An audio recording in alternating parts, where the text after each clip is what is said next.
자유한국당 홍보본부장 박성중 의원입니다. 지난번 3월 5일 날 이 자리에서 한국갤럽에 대해서 이야기를 했습니다. 여러 가지 이야기를 들어서 3월 7일 날 한국갤럽이 모 언론사를 통해서 거기에 대한 반박을 했기 때문에 거기에 대한 상세한 반박 내용이 전부 상당히 문제가 있다, 이런 내용을 우선 말씀드리고, 두 번째는 실제 한국갤럽이 지난 2016년 총선 때 23명의 여론조사를 했습니다. 그 예측치와 결과치가 얼마나 차이가 있는지 결론부터 말씀드리면 50% 이상 오류가 있다, 이런 것을 구체적으로 사례를 들어서 말씀드리고 싶습니다. 그러면 다시 시작하도록 하겠습니다.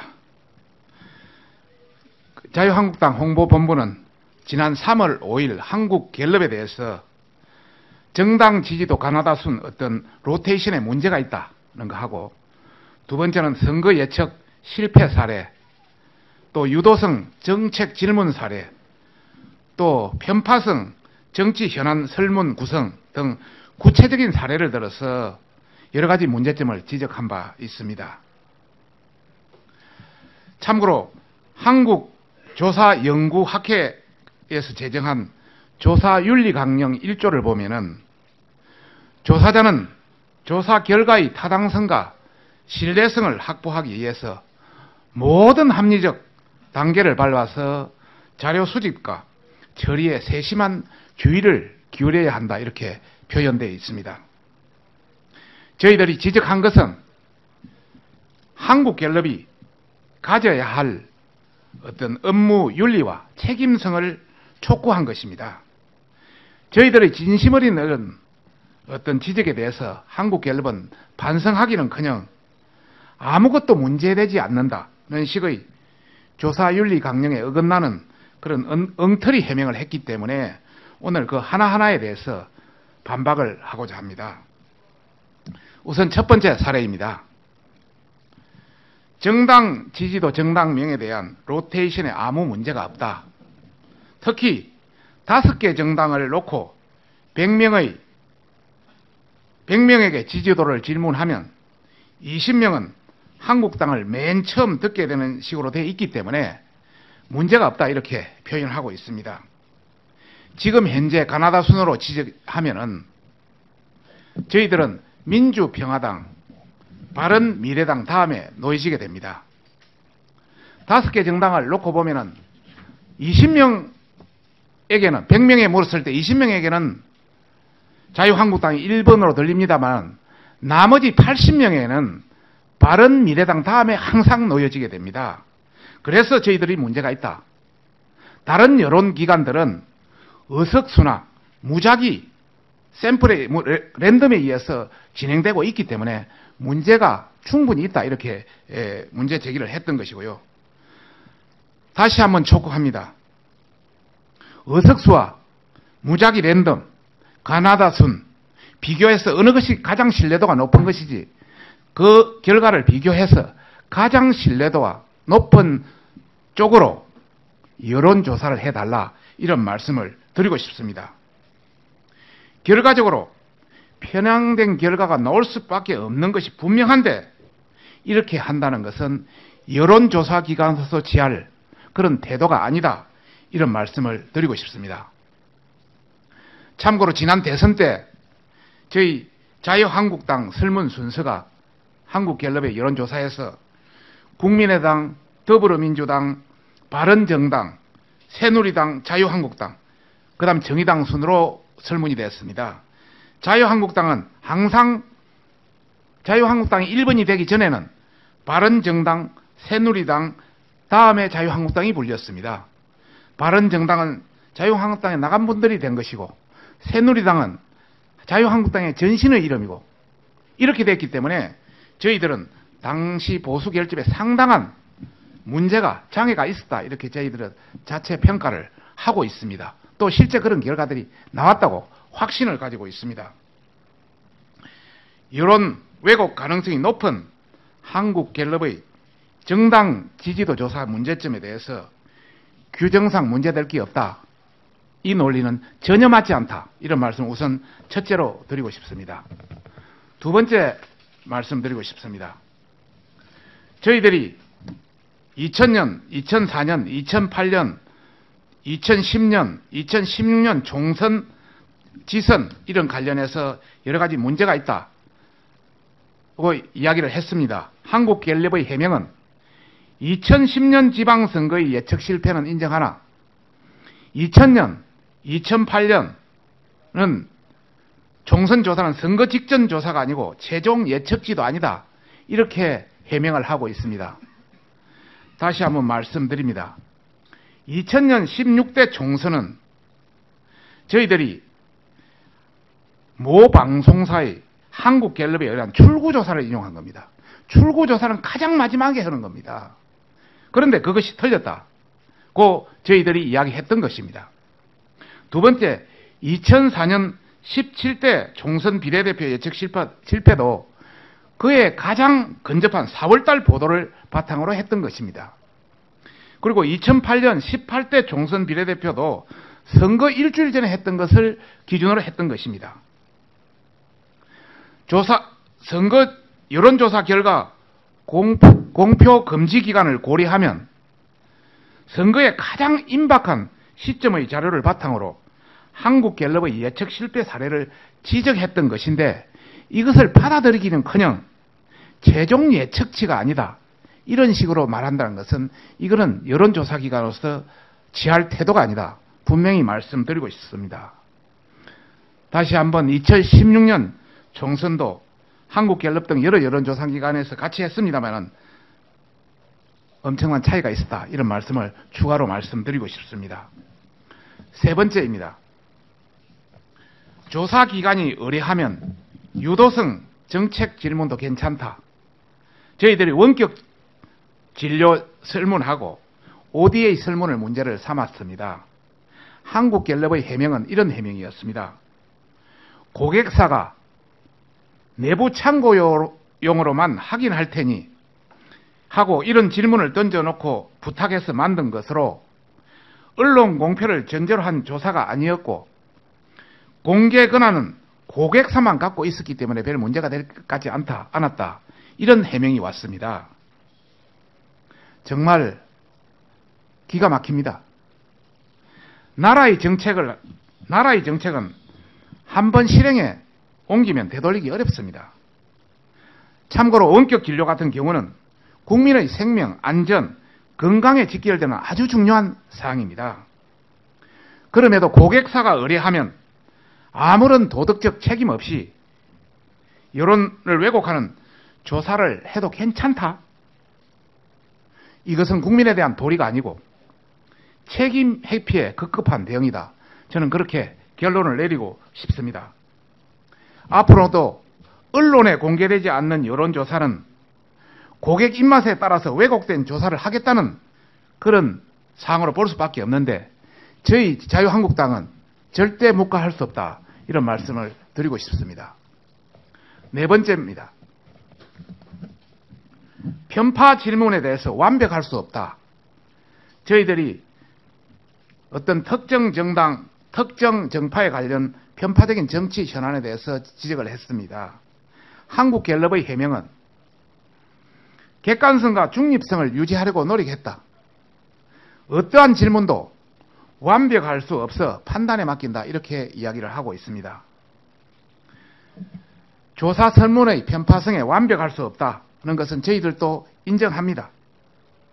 그러나 편파성 조사 설계를 지적한 것에 대한 부분은 완벽할 수 있도록 노력해야 되는 것은 여론조사 기관의 의무입니다. 최고의 중립성과 객관성이 유지되도록 해야 되는 것도 의무입니다. 사과와 재발 방지를 약속하지는 못할 망정 편파적인 여론조사를 통해서 여론 왜곡을 반복하겠다는 것으로밖에 볼 수 없습니다. 그리고 다섯째입니다. 미국 갤럽 항의에 사실관계를 알고 지적하라 이런 이야기가 있었습니다. 한국 갤럽은 미국 갤럽과 무관하다 이런 이야기가 있었습니다. 저희 자유한국당이 한국갤럽의 여론 조사 실태에 대해서 이야기한 것에 대해서 많은 국민들이 놀라고 저희 사무실도 많은 전화가 왔었습니다. 많은 국민들과 기업들, 그리고 언론사, 정당, 또 정치 후보자들은 한국갤럽의 사회적 인지도, 이것을 믿어서 조사를 의뢰해왔고 또 그 자료를 바탕으로 문제 해결을 하려고 노력해왔습니다. 그리고 각종 국가기관은 국가 정책을 결정하는데 기초 자료로 삼고 있습니다. 실제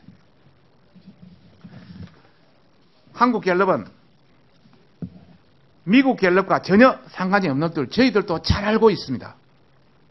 그러나 한국갤럽은 미국 갤럽 아니면 GIA 국제갤럽 이런 외국의 유명한 여론조사 회사인 갤럽의 이름을 막연한 신뢰에 무임승차해왔다는 것을 다시 한번 밝혀둡니다.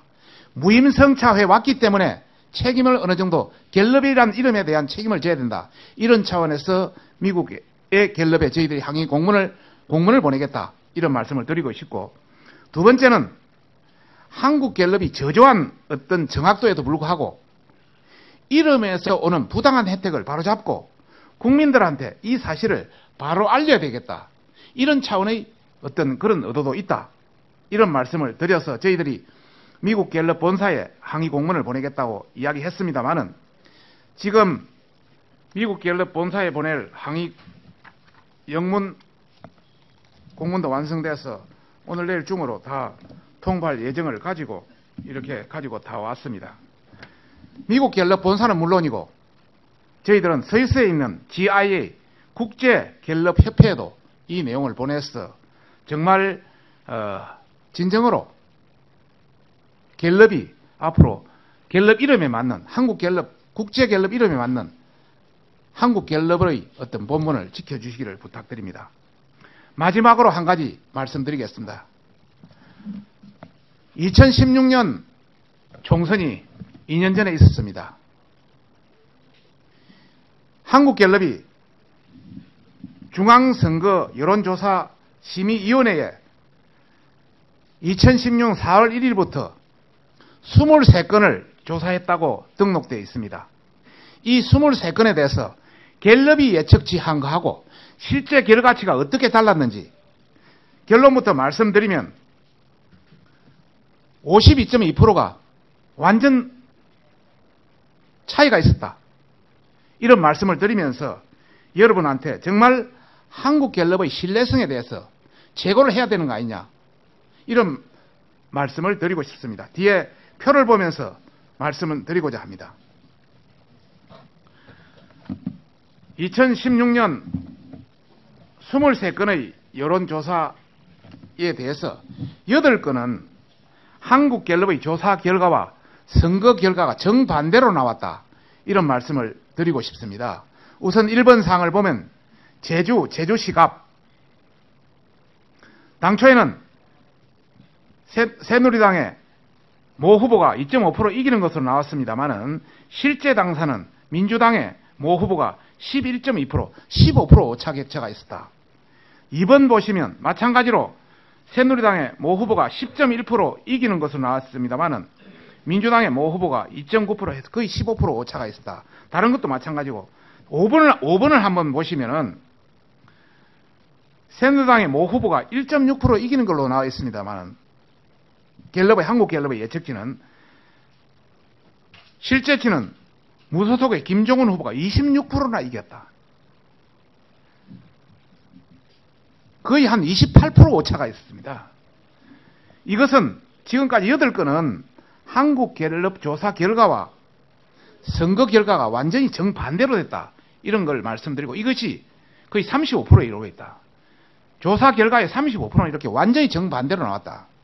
그 다음에 한국갤럽 조사 결과와 실제 선거 결과가 15% 이상 차이가 엄청난, 이거는 선거 결과라 예측 결과라고 하기로는 상당히 문제가 있다고 저희들은 판단하고 있습니다. 아무리 여론조사 결과가 그다 하더라도 플러스 마이너스 3.5%, 7% 이내 차이가 나면 이거는 예측이라고 할 수가 없습니다. 그런 관점에서 저희들이 15% 이상, 1번을 보시면 울산 중구에서 새누리당의 후보가 40% 이상 이긴다고 나왔는데 26%, 한 15% 차이가 났었고요. 그 밑에 충북의 정주 쪽에서 새누리당 후보가 14% 이긴다는데 실제는 2% 정도의 민주당 후보가 이겼다. 그 밑에도 쭉 보시면 다 15%, 20% 차이가 다 났습니다.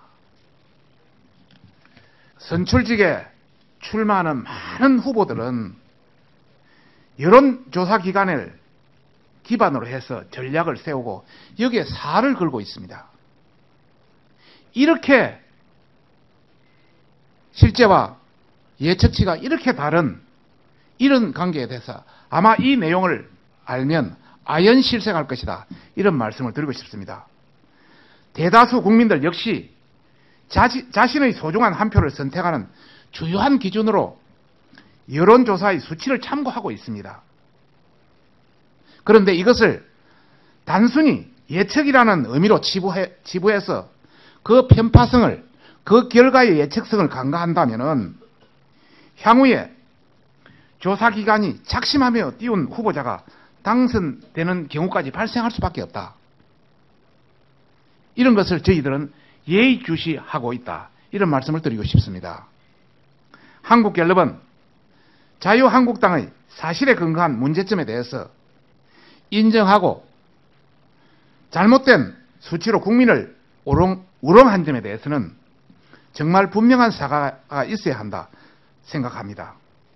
조속한 개선 대책 마련으로 향후 쏟아질 지방선거 예측조사나 정당 지지도 조사에 대해서 정확도를 기해 주실 것을 간곡히 당부드리면서 한국갤럽에 대해서는 또 다른 자료를 저희들은 예의주시하고 기다리고 준비하고 있다. 이런 말씀을 말씀드리면서 이상 보도 관계를 마치고자 합니다. 감사합니다.